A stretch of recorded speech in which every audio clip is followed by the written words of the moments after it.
से भीख मिलती है, अधिकार छीनने पड़ते हैं, और जिसमें ताकत होती है वही छीन पाता है। लोकतंत्र में ताकत वोट से मिलती है। अगर आप अपनी कीमती वोट का प्रयोग अपनी ताकत बनाने के लिए करोगे तो फिर वो दिन दूर नहीं कि आपकी दुख तकलीफें दूर होंगी। आप महसूस करके देखो कितनी गैर बराबरी है। एक आदमी 8 घंटे काम करता है, उसको 1200 रुपए की दिहाड़ी मिलती है, उसकी वेतन 1200 रुपए है। वही मजदूर 12 घंटे काम करता है, उसका वेतन 300-400 रुपए है। काम वो भी इतना ही करता है और काम वो भी इतना ही करता है। इस देश में पैसे वाले होते जा रहे हैं और गरीब गरीब होते जा रहे हैं। हम कब तक इस देश में हाथ फैला कर रहेंगे, ये हमको तय करना है। बोर्ड में ग्रेड लिखने से नहीं होंगे, ग्रेड उस दिन होंगे जिस दिन आपके भी ऐसे कारोबार होंगे जैसे देश में धन्ना सेठों के हैं। जब आपके घरों में साधन संसाधन आएंगे, जब आपकी भी पानी बनेगी और खोली खुलेगी, उस दिन इस देश में हम लोग ग्रेड होंगे। और अगर ग्रेड होना है तो कीमत चुकाने के लिए तैयार हो। ग्रेड लिखने से नहीं होते, ग्रेड बनने के लिए काम करना होता है। कोई अगर किसी का नाम पहलवान हो और उसमें वजन कहा, अगर वास्तविकता में देश को लोकतांत्रिक देश बनाना चाहते हो तो हर बालिग व्यक्ति को वोट का अधिकार करना मिलना चाहिए। क्योंकि लोकतंत्र का मतलब ये है जिनका वोट होगा उनका राज होगा। आजादी से पहले गुलामी में तो हम लोग राजकाज नहीं ले पाए, जो दलित पिछड़े वर्ग के लोग हैं, आदिवासी लोग हैं। लेकिन आजादी के बाद वोट की ताकत में तो हम लोग राजकाज ले सकते थे। जब तक हम पे राजकाज आया तो हमारी बात भी आगे को बढ़ी है, और जब हमारे पास राजकाज नहीं रहा तो भाई फिर हमें फिर वापिस उसी तरह का अन्याय अत्याचार सहना पड़ा। ये तो अच्छी बात है, इस गांव में आप बहुसंख्यक हो, आप पे अन्याय अत्याचार नहीं होते।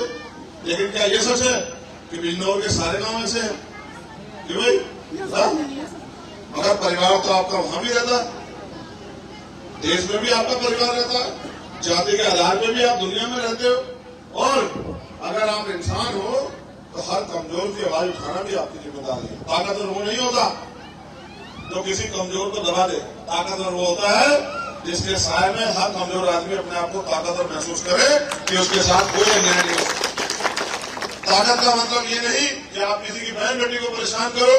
ताकत का मतलब ये नहीं कि आप किसी की जमीन को दबाओ, किसी को बेइज्जत करो। ताकत का मतलब ये है कि आप पे होते किसी के साथ नाइंसाफी ना हो, तब तो आप ताकतवर हो।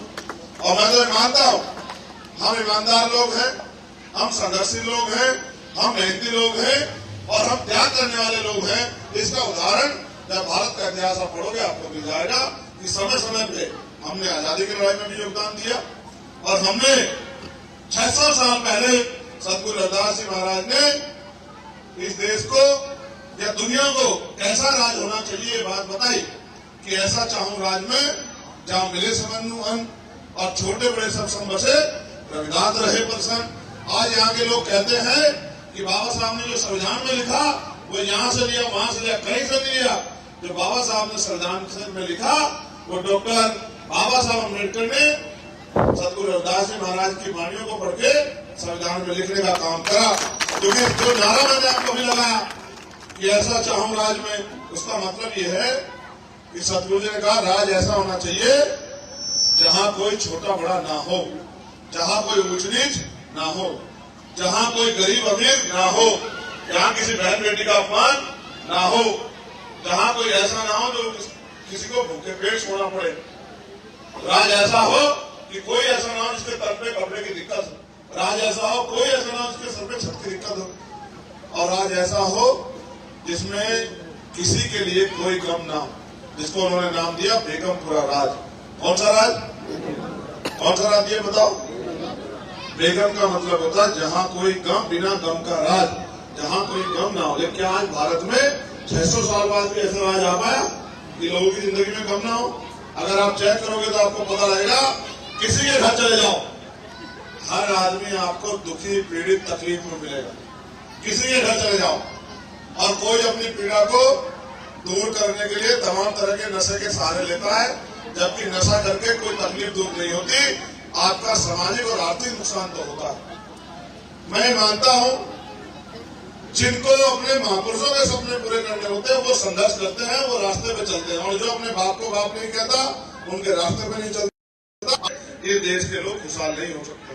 आप ये जानते हैं कि पिछले 11 साल से दिन रात एक करके भीम आर्मी के लोग, नौजवान साथी सड़क से लेके और तमाम तरह के देश के हर कोने में जाके जुर्म जाति के खिलाफ लड़ाई लड़ते हैं, आपके स्वाभिमान सम्मान की रक्षा करते हैं।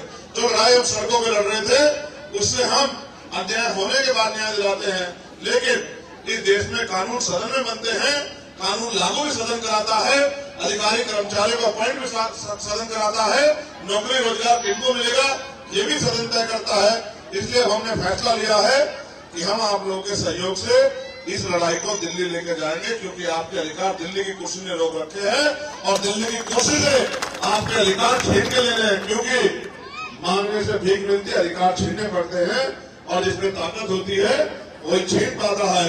लोकतंत्र में ताकत वोट से मिलती है। अगर आप अपनी कीमती वोट का प्रयोग अपनी ताकत बनाने के लिए करोगे तो फिर वो दिन दूर नहीं कि आपकी दुख तकलीफें दूर होंगी। आप महसूस करके देखो कितनी गैर बराबरी है। एक आदमी 8 घंटे काम करता है, उसको 1200 रुपए की दिहाड़ी मिलती है, उसकी वेतन 1200 रुपए है। वही मजदूर 12 घंटे काम करता है, उसका वेतन 300-400 रुपए है। काम वो भी इतना ही करता है और काम वो भी इतना ही करता है। इस देश में पैसे वाले होते जा रहे हैं और गरीब गरीब होते जा रहे हैं। हम कब तक इस देश में हाथ फैला कर रहेंगे ये हमको तय करना है। बोर्ड पर ग्रेड लिखने से नहीं होंगे, ग्रेड उस दिन होंगे जिस दिन आपके भी ऐसे कारोबार होंगे जैसे देश में धन्ना सेठों के हैं। जब आपके घरों में साधन संसाधन आएंगे, जब आपकी भी पानी बनेगी और खोली खुलेगी, उस दिन देश में हम लोग ग्रेट होंगे।